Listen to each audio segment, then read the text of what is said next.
घर में सालों बाद एक ऐसा शख्स आया जिसका सिर्फ वो हीरा नहीं बल्कि भक्षानर का अंश भी इंतजार कर रहा था। चित्रा एकटक नजर से हरे हीरे के अंदर देख ही रही थी कि तभी अगले ही पल उसकी चोटी में मूवमेंट और ज्यादा बढ़ जाती है।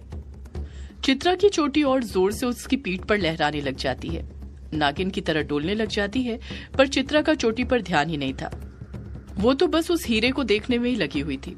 वो एकटक नजर से हीरे के अंदर देख ही रही थी कि तभी उसे हीरे के अंदर अनुराग नजर आने लग जाता है। जैसे ही चित्रा को अनुराग नजर आता है वो बौखलाहट के साथ बोल पड़ती है, ये तो अनुराग है, ये यहाँ पर क्या कर रहा है?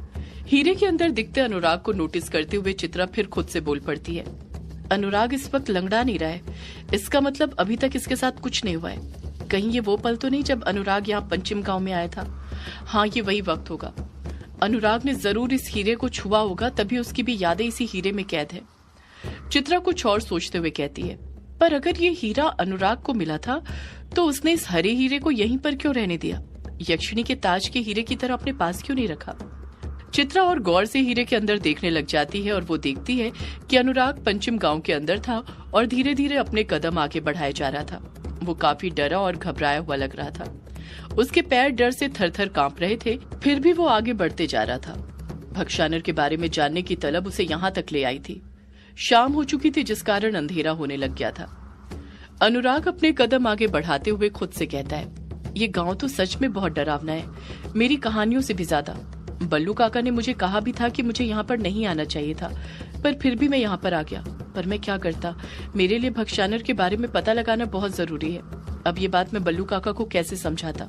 उन्हें क्या पता कहानियां लिखने के लिए क्या क्या करना पड़ता है। खुद डर का सामना करना पड़ता है डर के बारे में लिखने के लिए।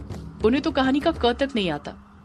यही सब बड़बड़ाते हुए अनुराग अपने कदम पंचिम गांव में आगे बढ़ाते जा रहा था। अनुराग अपने कदम आगे बढ़ा ही रहा था कि अगले ही पल उसके मन में यक्षिणी का ख्याल आता है और वो जहां पर था वहीं पर खड़ा हो जाता है। यक्षिणी का ख्याल मन में आते ही अनुराग के चेहरे पर थोड़ी देर पहले जो एक्साइटमेंट नजर आ रहा था वो मायूसी में बदल जाता है, उसका चेहरा उतर जाता है। अनुराग मायूसी के साथ खुद से कहता है, यक्षिणी ने भी तो मुझे मना किया था कि मैं भक्षानर के बारे में ना उससे कुछ पूछूं ना भक्षानर के बारे में कुछ पता लगाऊं, पर मैं उसे भी कैसे समझाता कि भक्षानर के बिना मेरी किताब अधूरी है। मुझे भक्षानर के बारे में अपनी किताब में लिखना ही होगा, तभी उसकी कहानी पूरी हो पाएगी। यक्षिणी की कहानी भक्षानर के बिना अधूरी है, आखिर उसी की वजह से तो उसका पृथ्वीलोक पर अस्तित्व मुमकिन हो पाया है। अगर वो न होता तो न यक्षिणी कभी पृथ्वीलोक पर आ पाती, न मैं उस पर कहानी लिख रहा होता, मेरी और यक्षिणी की मुलाकात भी कभी नहीं होती। अनुराग एक लंबी आह भरने के साथ ही फिर खुद से बोल पड़ता है, मुझे माफ कर देना यक्षिणी, मुझे पता है तुमने मुझसे वादा मांगा था कि मैं तुम्हारी कहानी में भक्षानर के बारे में कुछ न लिखूं, पर उसके बारे में लिखना मेरी मजबूरी है। मेरी जिंदगी में प्यार से भी बढ़कर मेरा कर्म है और मेरा कर्म कहानी लिखना है। मैं अपनी कहानी के साथ कोई खिलवाड़ नहीं कर सकता हूँ। तुमने मुझे अपनी कहानी के हर किरदार के बारे में बताया, अघोरी, महाडायन, रज्जन के बारे में बताया, बस कभी भक्षानर के बारे में नहीं बताया। इसी की वजह से आज मुझे यहाँ पर आना पड़ा। अगर तुम मुझे भक्षानर के बारे में बता देती तो मुझे कभी इस गांव में नहीं आना पड़ता, न तुमसे किया हुआ वादा तोड़ना पड़ता।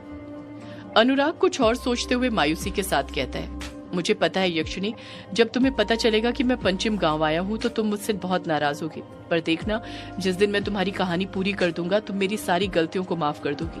आखिर तुम मुझसे सच्चा प्यार जो करती हो, और जो एक दूसरे से सच्चा प्यार करते हैं ना, वो एक दूसरे के सारे गुनाह माफ कर देते हैं। यही सच्चे प्यार की निशानी होती है। ये बात अपनी जुबान पर लाते ही अनुराग के चेहरे पर मुस्कान आ जाती है और वो फिर से अपने कदम आगे बढ़ाने लग जाता है। अनुराग अपने कदम आगे बढ़ाते हुए कहता है, मैं यहाँ पर तो आ गया हूँ, पर इस भक्षानर के बारे में पता कैसे लगाऊं? यहाँ पर तो कोई भी नहीं है। मुझे लगा था मुझे यहाँ कोई ना कोई तो जरूर मिल जाएगा जिससे मैं भक्षानर के बारे में पूछ लूंगा। ये गांव तो पूरा सुनसान पड़ा हुआ है, ऊपर से खौफनाक अलग है। ऐसा लग रहा है जैसे किसी हॉरर मूवी के सेट पर आ गया हूँ। यही सब बड़बड़ाते हुए अनुराग अपने कदम आगे बढ़ाए जा रहा था। अनुराग की कुछ समझ नहीं आ रहा था कि वो किस तरफ जाए ताकि उसे भक्षानर के बारे में कुछ पता चल पाए। अनुराग अपने कदम आगे बढ़ा ही रहा था कि तभी एक जगह आकर उसके कदम अपने आप थम जाते हैं। वहां से वो अपने कदम आगे बढ़ा ही नहीं पाता है, जैसे उस जगह ने उसके पैर वहीं पर थाम लिए हो, उसके पैरों को जकड़ लिया हो। अनुराग कहीं और नहीं बल्कि अपने घर के सामने आकर खड़ा हुआ था। अनुराग का घर उसे अपनी तरफ आकर्षित कर रहा था। उसे ऐसा लग रहा था जैसे वो घर उसे अपने पास बुला रहा हो।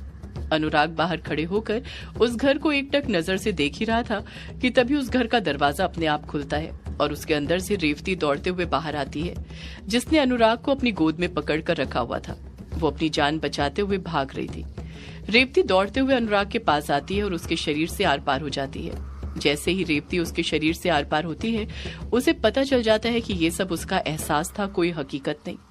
अनुराग कुछ घबराते हुए खुद से बड़बड़ाते हुए कहता है, वो औरत कौन थी और वो उस बच्चे को लेकर क्यों भाग रही थी? ये कैसा वहम था मेरा? वो औरत मुझे क्यों दिखाई दी? उसे तो मैंने पहले कभी नहीं देखा। रेवती इतनी तेज दरवाजे से भागते हुए अनुराग के पास आई थी कि रेवती ने अपनी गोद में जो बच्चा पकड़ा हुआ था, अनुराग उसका चेहरा देख ही नहीं पाया था। इस हादसे ने अनुराग को और लालायित कर दिया था। उस घर के अंदर जाने के लिए उसका मन तड़पने लग गया था, ये देखने के लिए कि आखिर उस घर के अंदर क्या था। अनुराग एक और चीज नोटिस करता है और वो ये थी कि गांव के बाकी सब घर बहुत बुरी हालत में थे, आधे से ज्यादा जले हुए थे। बस एक यही घर था जो थोड़ा सही सलामत था, पर ये भी कुछ हिस्सों से जला हुआ था। अगले ही पल अनुराग बिना कुछ सोचे समझे उस घर के दरवाजे को धक्का देता है और घर के अंदर घुस जाता है। जैसे अनुराग दरवाजे की दहलीज को पार करके घर के अंदर घुसता है, उसके पैर लड़खड़ा जाते हैं और वो धड़ाम से नीचे गिर जाता है। वो कसकर दर्द से कराहते हुए चीख पड़ता है, आह! ये दर्द भरी चीख अनुराग के मुंह से सिर्फ उसके गिरने की वजह से नहीं निकली थी। उसे ऐसा महसूस हुआ था जैसे उसके हाथ में कोई नुकीली चीज घुस गई हो। जब अनुराग खड़ा होकर अपने हाथ को झटकता है तो देखता है कि उसके उल्टे हाथ की हथेली पर बबूल का कांटा गड़ गया था। वो इतना ज्यादा अंदर चले गया था कि अनुराग की हथेली से खून निकलने लग गया था। अनुराग के हाथ में घुसते ही वो बबूल का सफेद कांटा काला पड़ने लग गया था।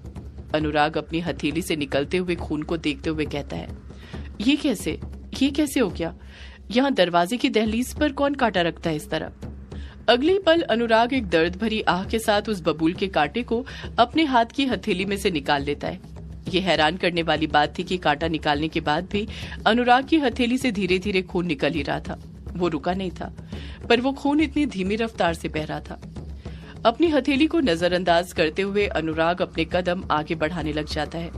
अनुराग अपने चारों तरफ देखते हुए खुद से कहता है, अंदर से तो ये घर और भी ज्यादा डरावना लग रहा है। अनुराग ने अभी 3-4 कदम घर के अंदर बढ़ाए ही थे कि तभी उसे वहां पर अपनापन सा महसूस होने लग जाता है। अनुराग फिर खुद से बोल पड़ता है, मुझे यहाँ पर आकर इतना अच्छा महसूस क्यों हो रहा है? ऐसा क्यों लग रहा है जैसे इस घर से मेरा कोई नाता है? पर मैं तो यहाँ पर पहली बार आया हूँ, आखिर यहाँ पर है क्या?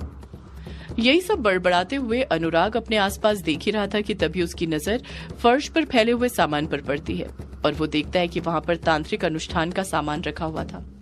एक हवन कुंड था, वहीं पर ढेर सारी राख डली हुई थी। उस राख के ऊपर ही कई सारे बबूल के कांटे पड़े हुए थे जो कि एकदम काले थे। ये वही कांटे थे जिनका उपयोग रेवती ने कंटक टोने में किया था। अनुराग तुरंत उस जगह पर जाता है और वहां पर बैठते हुए उस जगह पर पड़े सामान को बड़े गौर से देखते हुए कहता है, इन चीजों को देखकर तो ऐसा लगता है जैसे यहाँ पर किसी ने कोई टोना टोटका किया हो। अनुराग ने कई टोने टोटकों की किताब पढ़कर रखी हुई थी, जिस कारण वो अच्छे से जानता था कि इस तरह का सामान कहाँ पर उपयोग किया जाता है। अनुराग को राख पर पड़े हुए बबूल के कांटे काफी अजीब लगते हैं। वो अगले ही पल अपना हाथ आगे बढ़ाता है और एक बबूल के कांटे को उठाने लग जाता है।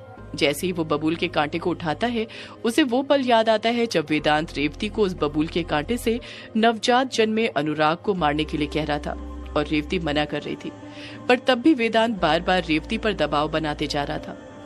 कुछ ही सेकंड में वो पल भी अदृश्य हो जाता है। अनुराग हैरानी के साथ खुद से कहता है, मुझे फिर वो औरत नजर आई, और वो आदमी कौन था जो उस बच्चे को मारने के लिए कह रहा था? अनुराग इस बारे में सोच ही रहा था कि तभी उसे दिल धड़कने की आवाज सुनाई देने लग जाती है। किसी का दिल जोर जोर से धक धक धड़क रहा था।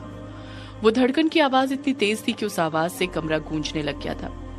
अनुराग उस धड़कन की आवाज को सुनते हुए खुद से कहता है, ये दिल धड़कने की आवाज कहाँ से आ रही है? अनुराग उस धड़कन की आवाज को गौर से सुनने लग जाता है और वो नोटिस करता है कि वो आवाज कहीं और से नहीं बल्कि जमीन के अंदर से आ रही थी। वो भी उस जगह से जहां पर राख फैली हुई थी, जिसके ऊपर इस वक्त अनुराग बैठा हुआ था। अनुराग राख को देखते हुए हैरानी के साथ कहता है, ये आवाज तो यहाँ से आ रही है, आखिर इसके अंदर है क्या?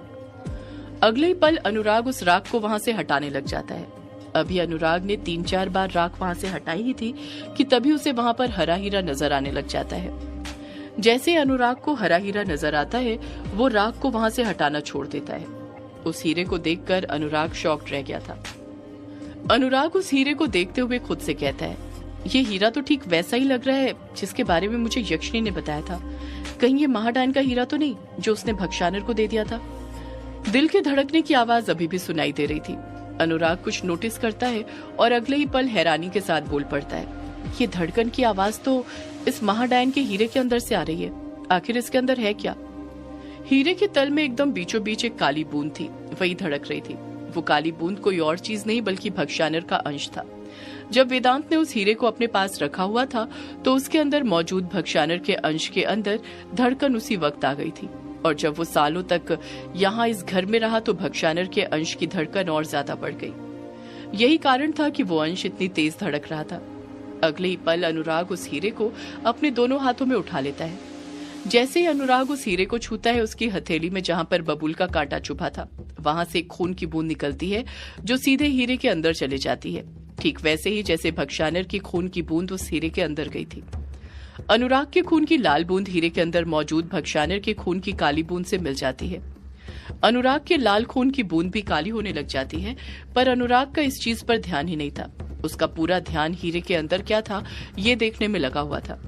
हीरे के बीचों बीच क्या था अनुराग ये देखने की कोशिश ही कर रहा था कि तभी उसे उस हीरे के अंदर महाडायन नजर आने लग जाती है, और उसे भी वही पूरी कहानी दिखने लग जाती है जो हीरे को हाथ लगाते ही चित्रा को नजर आई थी। अनुराग को भी हीरे से जुड़े किस्से पता चलने लग गए थे। अनुराग को पता चल जाता है कि उसके असली माँ बाप कौन थे। थोड़ी देर पहले जो औरत उसे घर के बाहर भागते हुए दिखी थी वो कोई और नहीं बल्कि उसकी असली माँ थी। उसी के कारण अनुराग आज जिंदा था। अगर वो नहीं होती तो बहुत पहले ही उसका वजूद खत्म हो चुका होता। वो इंसानों का नहीं बल्कि भक्षानर का वंशज था। इधर अनुराग उस हीरे के जुड़े किस्से देखते जा रहा था तो उधर खून की बूंद उसकी हथेली से निकलकर उस हीरे के अंदर जाते जा रही थी और काली होती जा रही थी। हीरे के अंदर मौजूद भक्षानर का अंश अनुराग के शरीर का खून हीरे के अंदर खींचने लग गया था। वो हीरा दिखने में तो छोटा था पर अंदर से इतना बड़ा था कि उसने अनुराग का लगभग आधे से ज्यादा खून अपने अंदर समाहित कर लिया था। देखते ही देखते अनुराग के शरीर का सारा खून उस हीरे के अंदर जाकर काला पड़ जाता है और अनुराग को इस बात का पता ही नहीं चलता है। भक्षानर के खून की एक बूंद अनुराग के पूरे खून को काला कर देती है। अचानक से अनुराग को अपने शरीर में कमजोरी महसूस होने लग जाती है, और जब उसकी नजर उसके हाथ पर पड़ती है तो वो देखता है कि उसका हाथ सफेद पड़ने लग गया था।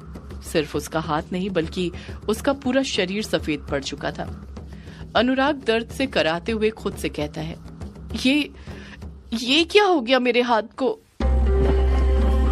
सदियों से है पुरानी ये है यक्षिणी की कहानी। यक्षिणी एक आग है, यक्षिणी तेरा ख्वाब है।